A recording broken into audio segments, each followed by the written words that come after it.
Friend, electrical life में आप सभी का स्वागत है। फ्रेंड, हम डिस्कस करेंगे EMF equation of DC machine. इसमें हमने मान लेते हैं, ठीक है, ईएमएफ इक्वेशन बहुत इंपॉर्टेंट है क्योंकि जब ये आपको फॉर्मूला निकल के आएगा तो यहाँ से आपके बहुत ही क्वेश्चन बनते हैं। तो ध्यान से देखिए।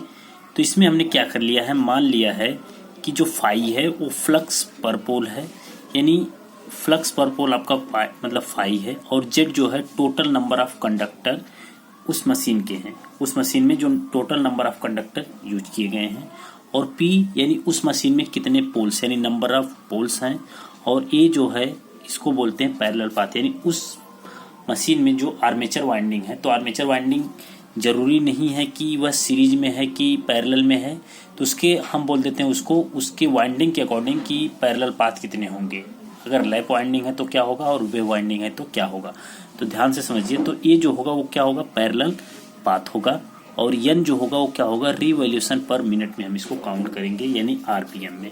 किस चीज में, आरपीएम में इसको काउंट करेंगे। और ईजी जो होगा वो यही आपका जनरेटेड ईएमएफ होगा, और इसी चीज को हमें जानना है, ठीक है। तो एक चीज और जानते रहिए कि जो जेड यानी कि नंबर ऑफ कंडक्टर होता है, ये होता है आपका कि नंबर ऑफ स्लॉट्स, ठीक है, गुणे नंबर ऑफ कंडक्टर, गुणे नंबर ऑफ कंडक्टर। इस चीज को भी याद रखिएगा, कभी कभी डायरेक्टली ये भी चीज आपसे पूछी जा सकती है, ठीक है।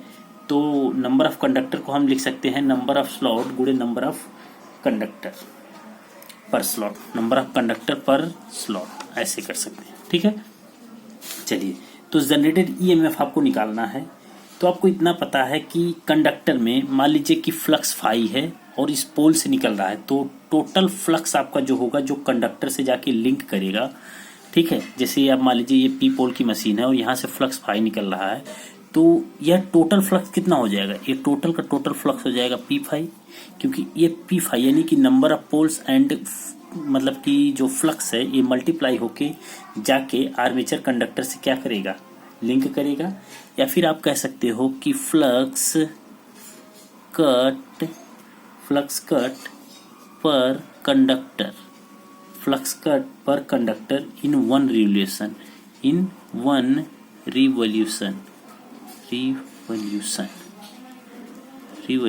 बराबर हो जाएगा P इंटू फाई हो जाएगा।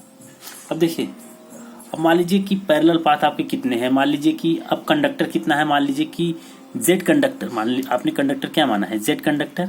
तो जेड कंडक्टर के लिए जेड पर कंडक्टर, मान लीजिए कंडक्टर क्या है, फॉर जेड कंडक्टर कितना हो जाएगा, ये हो जाएगा P into phi into Z, क्योंकि इतना ये जाके इसमें क्या हो जाएगा, मल्टीप्लाई हो जाएगा, क्या हो जाएगा, मल्टीप्लाई, तो P फाई इंटू जेड हो जाएगा। अब देखिए, अब P फाई इंटू जेड हो जाएगा, तो फ्लक्स मतलब आपका निकल गया, एक रिवॉल्यूशन में कितना है P इंटू फाई, और मान लीजिए कंडक्टर कितना है, जेड है, तो ये हो जाएगा P फाई इंटू जेड हो जाएगा। कोई दिक्कत, यहाँ तक कोई वैसी बात नहीं है। इसके बाद जब आप देखोगे कि मान लीजिए कि एक रिवॉल्यूशन में कितना हो रहा है आपका, एक रिवॉल्यूशन में अगर आप देखोगे, ठीक है, यन है आपका एक रिवॉल्यूशन पर मिनट, एक रिवॉल्यूशन कितना आरपीएम मतलब क्या, एक रिवॉल्यूशन पर मिनट हो जाएगा। तो फिर यहाँ से अगर आप निकालोगे यन का मान, तो यन का मान हो जाएगा आपका, या फिर आप कह सकते हो कि time for one revolution, time for one revolution. तो टाइम फॉर वन रिवॉल्यूशन हो जाएगा आपका 60/n, यानी कि एक रिवॉल्यूशन के लिए आपका कितना टाइम लगेगा, ये हो जाएगा 60/1 सेकेंड। इसको हमने अभी क्या किया, ये मिनट में था, इसको हमने कन्वर्ट कर दिया किसमें, 60/n सेकेंड हो जाएगा। तो जो जनरेटेड ईएमएफ होगा ना, जनरेटेड ईएमएफ वो आपका होता है, ठीक है, जनरेटेड ईएमएफ होगा Eg बराबर d∅/dt। अब देखिए, ये जो था फ्लक्स कट इन कंडक्टर, ये क्या था, ये आपका था d∅ ही था, क्या था, d∅ ही था कि फ्लक्स कट पर कंडक्टर इन वन रिवॉल्यूशन, वो था d∅। तो d∅ का मान आपने निकाला है, तो P∅Z होगा, कितना होगा, P∅ 5z/60/n। तो ये बराबर हो जाएगा p into 5 into z into n/60। अब इसमें आपको देखेंगे तो एक चीज़ें जो ए है यानी पैरेलल पाथ, ये आपको कहीं नहीं दिखेगा, लेकिन ये डिपेंड करता है, depend upon armature winding, depend upon armature winding. तो जो कंडक्टर है, जो बेसिकली कंडक्टर Z है, ये जरूरी तो नहीं कि सीरीज में कनेक्ट हो या फिर पैरेलल में कनेक्ट हो, जरूरी नहीं है। तो इसके लिए दो केस आपका बनता है, तो फिर उसको जब मिला के हम क्या करते हैं, मान लीजिए कि ईजी बराबर हो जाएगा P 5 into Z into n बटे 60/A, 60/A। ये जो है यही क्या है, पैरेलल पाथ है। और इसको कि मान लीजिए कंडक्टर आपका क्या है कि कंडक्टर पर पैरेलल पाथ, यानी कि जितने भी कंडक्टर आपके हैं पैरेलल पाथ में कितने कनेक्ट है, इस चीज को हम दिखा देते हैं। अब देखिए इस ए का मान डिपेंड करता है कि आपने कौन सी वाइंडिंग की है। अगर ए बराबर पी है आपका, तो इसका मतलब क्या है, simplex lamp winding, simplex lamp winding. याद रहे कि लैंप वाइंडिंग के लिए ए बराबर पी होगा, ए बराबर पी, ठीक। और वो भी लैंप, जो लैंप वाइंडिंग होगी वो सिंपलेक्स होगी, ना कि डुप्लेक्स होगी। इस चीज को आप याद रखिएगा, ठीक है। तो पैरेलल पाथ अगर मान लीजिए कि लैंप वाइंडिंग के लिए है, तो लैंप वाइंडिंग के लिए जो जनरेटेड ईएमएफ होगा P into 5Z into n बटे 60 इंटू ये होता है, ए की जगह क्या रख देंगे हम P, तो ये हो जाएगा गुणे P से P कैंसिल हो जाएगा, तो 5ZN बटे 60। अगर आपसे कभी डायरेक्टली पूछ ले कि लैंप वाइंडिंग के लिए आपका जनरेटेड ईएमएफ कितना होता है, तो 5ZN बटे 60 आप याद रखना इंपॉर्टेंट है, डायरेक्टली आप बता सकते हो। दूसरी चीज, अगर आपके पास मान लीजिए जब ए बराबर 2 होगा, तो ये बेसिकली होगा simplex wave winding, simplex wave winding. और सिंपलेक्स वेव वाइंडिंग अगर आपकी है, तो वहां पे अगर आप देखेंगे, यानी कि वेव वाइंडिंग के लिए बात की जाएगी, किसके लिए, वेव वाइंडिंग की बात की गई है, ठीक है। तो वेव वाइंडिंग की अगर बात की गई है, तो इसका मतलब है ई वेव अगर आप निकालोगे तो P 5ZN बटे 60A, ठीक है। तो ए की जगह कितना रख देंगे हम, 2। जब आपकी वेव वाइंडिंग होगी तो ए बराबर कितना रखा जाएगा, 2।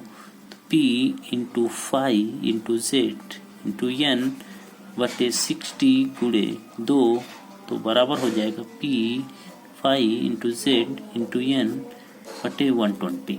तो आप डायरेक्टली कभी आपसे पूछे कि लैंप वाइंडिंग है तो फिर क्या जनरेटेड ईएमएफ होगा, अगर वेव वाइंडिंग है तो जनरेटेड ईएमएफ क्या होगा, तो आप इस चीज को डायरेक्टली भी बता सकते हो, ठीक है। अब इस चीज से आप एक चीज हमेशा याद रखिएगा कि जो आपका जनरेटेड ईएमएफ है बेसिकली डिपेंड करता है आपका फ्लक्स। ये तो किसी मशीन के लिए फिक्स होता है, नंबर ऑफ कंडक्टर किसी भी मशीन के लिए फिक्स होगा, ठीक है। यानी कि कितने नंबर ऑफ कंडक्टर यूज किए गए हैं, कितने उसमें मशीन में पोल हैं, और ये जो ए यानी पैरेलल पाथ है, ये भी क्या होता है किसी मशीन में फिक्स होगा कि आपने लैंप वाइंडिंग वाली मशीन की है कि वेव वाइंडिंग वाली मशीन की है। इसमें कोई ये नहीं है कि मशीन में आप बना लिए हो तो फिर मशीन में आप चेंज करने जाओगे। तो ये चीजें क्या होती है, फिक्स, यानी इसको आप क्या कह सकते हो, कांस्टेंट मान सकते हो। बट जो फ्लक्स होगा और आपका n, ये बेसिकली क्या होता है, फिक्स नहीं होता है, ठीक है। ये क्या होता है, फिक्स नहीं होता है। और ये फ्लक्स डिपेंड करता है कि आप किस चीज की मशीन है, जैसे इलेक्ट्रोमैग्नेट है कि परमानेंट मैग्नेट है। अगर परमानेंट मैग्नेट होगा तो ये फ्लक्स क्या होगा, कांस्टेंट बन जाएगा, क्योंकि फिर फ्लक्स जो होगा वो क्या रहेगा, कांस्टेंट रहेगा। बट अगर इलेक्ट्रोमैग्नेट है तो ये फ्लक्स आपका कांस्टेंट नहीं होगा। इसलिए ईजी जो होगा ये डिपेंड कर रहा है आपका फ्लक्स पर भी और n पर भी। तो इस हिसाब से अगर आप देखेंगे तो इस इक्वेशन को आप ऐसे भी लिख सकते हैं, ईजी बराबर K phi into n, K phi into n। और यहाँ से आप देखेंगे कि जो फ्लक्स है और स्पीड है ये बेसिकली डिपेंड करेगी, ये फाई आ जाएगा इधर, तो इधर हो जाएगा K इंटू n, यानी कि n जो होगा प्रोपोर्शनल होगा 1/5 के, यानी कि एंटी प्रोपोर्शनल आप कह सकते हो कि 1/5 के।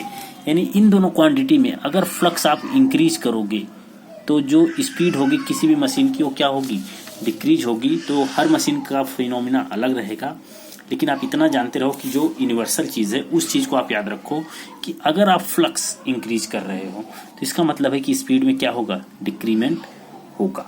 इतनी चीज़ें आपको याद रखना। और जो ईजी है यानी जनरेटेड ईएमएफ, ये बेसिकली डिपेंड करेगा फ्लक्स के ऊपर भी और एन के यानी कि स्पीड के ऊपर भी डिपेंड करेगा।